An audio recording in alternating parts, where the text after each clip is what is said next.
네, 안녕하세요. 2차전지에 올인을 하고 있는 건현이라고 합니다. 오늘 또 첨보에 굉장히 또 좋은 뉴스가 떴습니다. 기사가 아직 최종 확정은 아니지만 저는 뭐 이렇게 이제 금방 좋은 결과가 나올 것이라고 예상을 하는 사람인데, 일단은 첨보 관련해서는 제가 오늘 급히 영상을 며칠 전에 찍은 것을 사실 업로드를 했습니다. 물론 여기에 이런 LG 에너지 솔루션, 테슬라 밸류 체인에 대한 얘기는 있진 않지만, 제가 사실 첨보에 가장 아쉬웠던 부분 같은 경우는, 이렇게 말씀을 드렸죠. 첨보 같은 경우는 지금 중국 의존도가 너무 높아요. 거의 50%에서. 예전에 중국이 지금 작년부터 해서 한창 잘 나갔을 때는 중국 의존도가 높은 게 좋았어요. LFP 쪽이 어떻게 보면은 테슬라 쪽으로도 납품을 많이 하고, 이런 중국 시장 자체가 워낙 파이가 크기 때문에 굉장히 좋았습니다. 그런데 이게 IRA 이후에 급격하게 변화가 되고 있었다고 말씀드렸죠. 그래서 굉장히 주가도 어떻게 보면 그 장기적인 흐름 속에서 조금 많이 내려왔었죠. 거의 뭐 30만원대까지 가다가 지금 뭐 거의 반토막까지 갔었죠. 그래서 요즘 빠르게 회복하고 있었는데 이 이유 때문에 또 있었을 겁니다. 물론 LIPF6 자체의 가격이 하향 안정화되어 있고 조금 반등하는 그런 움직임도 있었기 때문에 최근 주가가 거의 50몇 프로 올랐더라고요. 근데 이게 또 긍정적으로 보고 있습니다. 이게 왜 그러냐면 포스코 케미칼 같은 경우도 좀 비교를 해서 말씀드려보면, 얘네들의 단점이 기술력과 이런 거래선이 LG에 몰입되어 있다는 것이 제 오랜 구독자분들은 아실 거예요. 제가 포스코 케미칼이 만약에 이런 단점들이, 거래선이, 얘네들이 장점은 돈과 자원인데 이런 것들이 지금 극대화되고 있는 상황에서 이 거래선마저 이게 이 음극재 부분이나 거래선적 음극재 부분에 있어서 뭔가 확실하게 이런 모멘텀을 보여준다든가, 아니면 거래선 쪽에 지금 LG에 너무 몰입이 되어 있는데 다른 거래선을 만약에 확보를 한다고 하면 진짜 퀀텀 점프 할 수 있다라고 말씀을 드렸었죠. 그런 부분에 있어서 얘네들이 LG밖에 없었었는데 이제 SK 블루오벌 쪽에 이게 납품을 한다는 이런 확정적인 뉴스는 아니지만 그런 가능성 때문에 더 한번 퀀텀 점프를 했다고 볼 수가 있습니다. 그거랑 비교해 봤을 때 첨보도 가장 문제점이 중국 의존도가 너무 높다라는 거예요. 그래서 국내에도 좀 납품을 3, 4인 하고는 있지만 어떻게 보면은 좀 더 중국 오리엔트 되어 있다라는 부분이 리스크로 작용을 했습니다. 특히 IRA 법안 이후에 더욱더 제가 그 첫 번째 올린 영상에서 이런 분명히 국내 밸류체인에 속해야 된다, 이런 부분은 그런 것들이 해결되면은 좀 점프할 수 있다라고 이렇게 말씀을 드렸는데, 오늘 또 바로 금방 영상을 찍자마자 뭐 제가 시점을 예상한 건 아니었지만 그런 부분에 있어서 모멘텀이 나왔습니다. 그래서 이것도 퀀텀 점프 할 수 있다라고 보고 있습니다. 좀 더 기사를 보면 LG 에너지 솔루션 첨보간 2조원 규모의 전해질 발주 계약이 추진 중이다. 이건 뭐 향후 확인 중이지만 이게 의미가 있다. 양극재도 중장기 계약이라는, 뭐 지금 10조, 20조 이렇게 막 빵빵 터트리는 것들이 흔치 않았습니다만, 물량이 많아지고 고객사가 소재 수급에 부담을 느낀다. 중장기 공급을 많이 한다. 지금 배터리가 사실 뭐 하이엔드 쪽은 완전 쇼티지가 나고 있으니까 중장기 공급 체결을 막 속속들이 하고 있죠. 그래서 전액 첨가 밸류 체인까지 이런 시스템이 도입되기 시작하는 거는 굉장히 큰 의미가 있다. 2차전지 전체에 좋은 뉴스다 라는 얘기예요. 사실 뭐 어저께 뭐 삼성 SDI 이런 큰 뉴스가 나왔죠. 어디였죠? GM하고 또 하나가 어디였지? 제가 너무 급히 갑자기 기억이 안 나는데, GM 쪽하고 어디 하나 더 있는데, 그 지리자동차 거 어디죠? 볼보, 죄송합니다. 볼보 쪽과의 삼성 SI 큰 것처럼 완전 호재 뉴스가 막 나오고 있던 것은 IRA 다 이후에 국내 업체들의 셀 업체들의 경쟁력도 세워지고 나머지 업체들도 세워졌다고 볼 수가 있습니다. 그래서 좀 더 디테일하게 들어가다 보면 LFPF6의 중국 노출도가 부담되고 차세대 전해질로의 변화가 가속되고 있다. 어저께 오늘 영상에도 말씀드렸듯이 F 전해질이 굉장히 좋은 기술력이 높은 그런 전해질이에요. 이게 참고로 CATL을 통해서 어느 정도 중국 업체들을 통해서 테슬라에 일부 납품이 되고는 있습니다. 물론 뒤에서도 말씀드리겠지만 CATL을 통해서 F전해질 쓰는 거는 공식적으로 내년부터 들어가기로 되어 있긴 하지만 굉장히 F전해질이 이제 각광을 받아서 얘네들의 캐파를 굉장히 빠르게 증설을 하려고 하고 있습니다. 참고로 얘네들은 또 첨보는 또 자금 사정도 괜찮아요. 이런 쪽에 투자적인 부분도 내년도 하반기에 크게 물량이 늘어날 것이라고 보고 있는데, 기존 전해질인 LFP-PF6 얘네들은 조금 약한 애들이죠. 그래서 중국 노출도가 매우 높은 소재 중 하나다. 고객사들은 IRA로 인해서 부담을 느낀다. 그래서 중국 업체 대비 공격적인 증설보다는 R&D에 집중하고 있던 한국 밸류체인의 기회가 많아진다. 얘네들이 조금 사실 조금 전해질 쪽이 저가 전해질인데 좀 아쉬웠었죠. 그런데 이 저가 전해질이 F 전해질과의 가격 차이가 원래는 엄청 많이 났었어요. 이렇게 뭐 가격 차이가 많이 났었어요. 근데 LFP 이쪽 좀 싸지고 그러면서 이것도 어느 정도 원가 경쟁력을 갖추면서 크게 가격 차이가 많이 줄었다 라고 볼 수도 있습니다. 이 원재료랑 또 연관이 있기 때문에 조금 더 자세하게 다 보면 디테일하게 김정환 위원께서 말씀을 해주셨는데, LG에너지솔루션과 전해질 공급을 할 거다. F전해질로 추정된다. 2000 여기에 그쵸?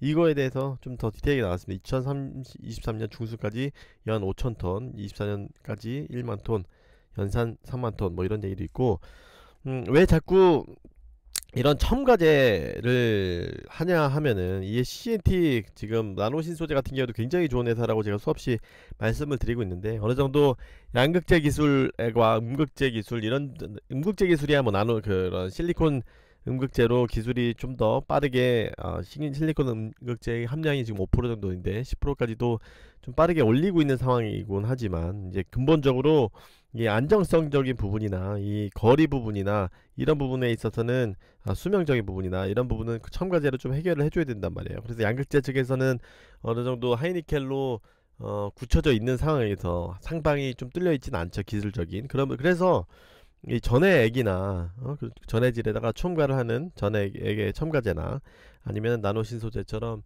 이렇게 딱 감싸는 그런 분사 기술이 중요한 CNT 첨가제라든지 이런 것들을 하면은 뭐 거리가 늘어난다든지 뭔가 더 안정적으로 소재가 저항이 줄어들어서 화재가 덜 난다든지 이런 장점들을 더 가속화 시킬 수 있는 그런 첨가제나 이런 것들이 수혜를 보는 겁니다. 그래서 F전해질 하면 저항 감소, 열 안정성, 수명 개선, 특히 말씀드린 것처럼 24년 하반기부터 CATL의 LFP 전조에 적용할 것이라고 알려져 있다. 얘네들이 뭐 CATL까지 꽉 잡고 있죠. 중국 업체의 비중이 높다 보니까. 그래서 F전해질을 사용하고자 하는 업체들의 수가 당연히 기술이 하이엔드 기술이니까 가격만 괜찮다고 하면 늘어나는 중이다. F전해질은 기존 리튬이온 요 LiPF6의 가격 차이가 좁혀지면서 대체를 할 것이다. 대체율이 5에서 10%에서 최대 80%까지 가능하다고 봤습니다. LiPF6는 중국에서 거의 다 되고 있기 때문에 탈중국을 위해서는 대체제를 찾아야 된다. 그게 첨보의 F전해질이다. 가격까지 이제 좀 안정화되고 있다 라는 얘기입니다. 원재료를 변경해서 원가를 50%까지 낮출 계획이어서 충분히 낮은 가격 제시 가능하다. 리튬 메탈 배터리에서 실리콘 음극재에도 사용할 제품이어서 각광을 받고 있다. 원가를 50% 낮춘다면 가격도 낮출 수 있기 때문에 영업이익률이 지금 뭐 10% 후반 막 이렇게까지 나오고 있죠. 근데 25%까지 올린다는 얘기입니다. 얘네들은 마진이 굉장히 많이 남는 특이한 구조를 가지고 있죠. 물론 분리막도 제가 소개해드릴 SKIT 분리막도 영업이익률이 잘 나올 때는 엄청 좋지만 첨보도 그 중에 하나라고 볼 수 있을 것 같습니다. 다른 양극재 같은 경우 매출이 좋긴 하지만 뭐 한 10% 정도가 한계라고 보고는 있지만, 물론 LG화학에서 지금 16%를 보여주는 숫자는 뭐 그런 것 때문에 좀 더 모멘텀을 가져갔지만요. 3만 톤 정도로 추정된다. 아무튼 이 첨보도 굉장히 완전 거의 반토막까지 갔다가 힘든 시기를 거쳐서 이제 좀 반등을 하는 것 같아서 기분이 좋습니다. 그랬고, 그리고 제가 사실은 가장 좋아하는 어떻게 보면 테슬라 밸류체인에는 저는 항상 관심을 많이 갖고 이렇게 리포팅을 많이 드리려고 해요. 당연히 제가 좋아하는 LG 엔솔 밸류 이고 LNF 그 다음에 이쪽에 첨보, 그 다음에 솔루스 첨단 소재, 이렇게가 알려져 있는 LG 엔솔과 테슬라의 밸류 체인이죠. 뭐 얘네들은 뭐 또 직납도 한다고 하지만, 그래서 LNF도 지금 사실 조금 며칠 제 예상보다 주가가 안 가고 있어서 저도 이거 역시 그 주식은 단기적으로 보기는 굉장히 힘들다라는 생각도 많이 했습니다. 제 생각과 저는 뭐 당장 뭐 빨리빨리 오를 것 같았는데, 뭐 어쨌든 그 오를 것이라는 믿음은 변함은 없습니다만, 이런 것들이 주가가 하루하루 맞추기는 굉장히 어렵다라는 생각이 듭니다. 공매도가 거의 뭐 18% 가까이 되더라고요. 이게 미국에 대한 불확실로 아직 저는 확실하다고 보는데, 시장에서는 그 심리를 이용해서 조금 더 공매를 치는 것 같아요. 저는 결국은 LF는 올라갈 겁니다. 여기서 이렇게 보고, 또 참고로 삼성 SDI가 어저께 굉장한 뉴스가 나왔죠. GM하고 여기 볼보한테 뭐 각각 5조씩 거의 해서 뭐 4조씩인가요? 뭐 4, 5조씩 해서 뭐 거의 10조를 투자를 한다는 얘긴데, 뭐 얘네들의 사실 LG엔솔이 있고 SK가 그나마 이렇게 따로 왔었고, 미국에서 본다고 하면 뭐 먼저 포드랑 해가지고 굉장히 많이 했는데, 삼성 SDI 요만큼이었었죠. 근데 이만큼까지 한 방에 뭐 40기가와트인가요? 두 개짜리를 해버리니까, 이제 삼성 SDI도 역시 뭐 제가 삼성 SDI 특집 기사도 많이 이렇게 다뤘긴 했는데, 역시 뭐랄까요, 그 이재용하고 사장단이 역시 너무나 축하하다 이런 말을 했었는데, 이런 것들에 물론 저는 단기적으로 테슬라에도 납품할 것이라고 보고 있습니다. 그래서 4680이 완료가 되면, 그래서 아마 그거는 시기적으로 내년 상반기 정도가 될 것 같긴 한데,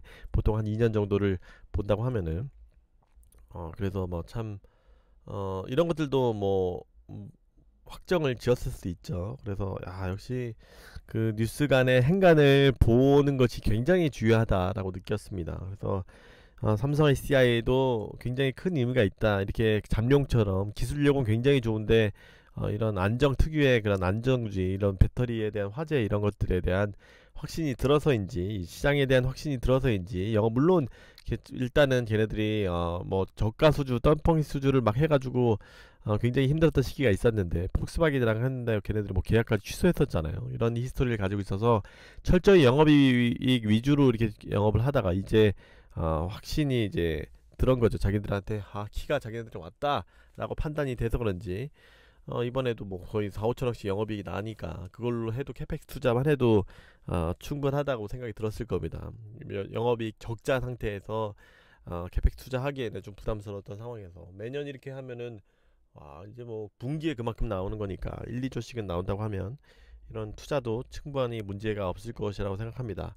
물론 오늘 또 그거에 대해서 좀 이슈가 있었던 것 같아요. 이런 자금 조달에 대한 이슈가 항상 있었어요. 삼성 SDI는 이 LG 같은 경우에 이런 상장을 엔솔 같은 10% 상장을 해가지고 굉장히 큰 돈을, 누누이 말씀드렸지만 SK는 LG는 완전 욕먹으면서 했지만 굉장히 성공을 한 케이스고, SK는 눈치 보다가, 물론 LG 하고 나서 욕바지 하고 나서 SK가 이제 하려고 했는데 완전 대국민적인 이슈가 불러서 못하게 막았죠. 그렇기 때문에 SK는 그게 사실 치명적인 자금 조달 이슈로 발생한 것이었습니다. 거기에다가 추가적으로 이렇게 경제 위기까지 왔었고요. 자금 조달 금리까지도 높아지고, 그래서 어려움을 겪고 있는데, 삼성 SDI도 마찬가지입니다. 얘네들도 순수 배터리 회사로 지금 거의 90% 이상이 순수 배터리라고 봐도 되죠. 얘네 이런 상황에서 뭐랄까요, 이런 신규로 상장할 수 있는 것도 아니니까 조금 조달 이슈가 있었죠. 그래서 뭐 유상증자 얘기도 나와서 오늘 좀 크게 흔들렸습니다. 다만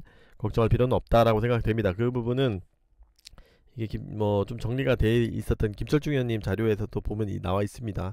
이런 세 가지 방법이 있을 것 같아요. 자사주가 잘 소개를 해주셨는데, 자사주가 333만 주나 됩니다. 2.5조의 가치가 있습니다. 이건 팔 것 같지는 않아요. 삼성 디스플레이 지분, 이분이 얘기가 사실 찌라시 증권가에서 돌긴 돌았어요. 그래서 이 15.2%의 삼성 디스플레이 지분이 있는데 이게 7조나 됩니다. 물론 여기에 작게 전자재료 부분도 있어서 5조 부분도 있는데, 개인적으로는 이 두 개가 굉장히 크다고 봅니다. 특히 삼성전자까지 만약에 이 지분을, 삼성 디스플레이 지분을 7조가 삼성전자에서 사준다고 하면 얘네들 지금 영업이익이 지금 남아있는 쌓아놓은 게 뭐 100조 넘게 있잖아요. 그래서 충분히 지원 사격을 간접적으로 해줄 수도 있다라고 보고 있습니다. 그렇기 때문에 이거는 뭐 시간 문제다 라고 물론 볼 수 있을 것 같아요. 이런 지분 얘네들이 갖고 있어도 의미가 없죠. 그렇게 지금 얘네들이 당장 이 GMA랑 볼보 할 때도 돈이 많이 필요할 텐데 이런 부분이 있어서 큰 힘이 될 수 있다 라고 볼 수 있을 것 같습니다. 전자재료 이쪽 5조 사주는 것도 좋을 것 같고요. 자사주 요거는 좀 안 팔 것 같습니다. 자사주 매각 자체가 물론 이제 2.5조를 삼성전자가 사주는 방법도 있기는 하지만 뭐 제 개인적으로는 이 지분 디스플레이 파는 게 예전에도 한번 회자가 됐었고 움직임이 있었던 걸로 알고 있습니다. 아무튼 삼성 SDI도 오늘 많이 빠졌지만 삼성 SDI도 지금 테슬라 쪽가 장기적으로 봤을 때 4680 이런 부분에 있어서 큰 기술적인 우위를 가지고 있기 때문에 좋은 소식이 있을 거라고 봅니다. 제가 오늘 시황에 대해서 조금 중심적으로 돼야 되는 것들에 대해서 언급을 드렸고요. 그래서 뭐 SKIT도 제가 영상을 찍은 거를 뭐 한 내일쯤이나 한번 올려보려고 하고 있습니다. 요즘에 양극재들은 뭐 조금씩 계속 오르고 포스코 케미칼도 또 많이 오르고 있는데 에코프로는 조금 내렸네요 오늘. 저는 개인적으로 에코프로에서 제가 영상을 예전에 올렸을 때 에코프로 BM으로 좀 시프트를 많이 해서 뭐 물론 이 기간을 어느 정도로 보느냐에 따라서 왔다 갔다 하겠지만 개인적으로는 조금 그래도 많이 이익이 나고 있는데 이 부분도 한번 언급 드리도록 하겠습니다. 또 오늘 좀 갑작스러운 뉴스에 제가 뭐 영상을 오늘 뭐 2개나 올리고 있는데 좀 좋게 봐주셨으면 좋겠고 홍보를 해주시는 분들은 너무나 감사드리고 꼭 댓글에 홍보했다라고 인정을 주시면은 너무나 감사하게 제가 생각하면서 꼭 기억하겠습니다. 네, 좋은 댓글 항상 감사드리고 있고 제가 뭐 다른 뭐 소통할 수 있는 뭐 텔레그램이나 뭐 카톡방이나 뭐 이런 것들을 한번 만들어 볼까 또 생각하고 있으니까 한번 의견 주시면 좋을 것 같습니다. 제가 생각하는 것들을 막 수시로 말씀을 지금 유튜브에다가 커뮤니티 게시판에다가 제가 수시로 남기곤 있는데 많은 분들이 익숙하지 않으신지 잘 안 봐주시는 것 같더라고요. 뭐 제가 인기가 없어서 그런 걸 수도 있지만 아무튼 제가 이런저런 얘기를 많이 드렸고 오늘 시황 얘기를 좀 중심적으로 말씀드렸는데 요즘에 2차전지 워낙 좋으니까 다들 그래도 뭐 상대적인 차이는 있겠지만 좋으실 거라고 생각합니다. 감사합니다. 안녕히 계세요. 홍보 많이 부탁드립니다. 좋아요 구독 꼭 부탁드립니다. 제 보람입니다.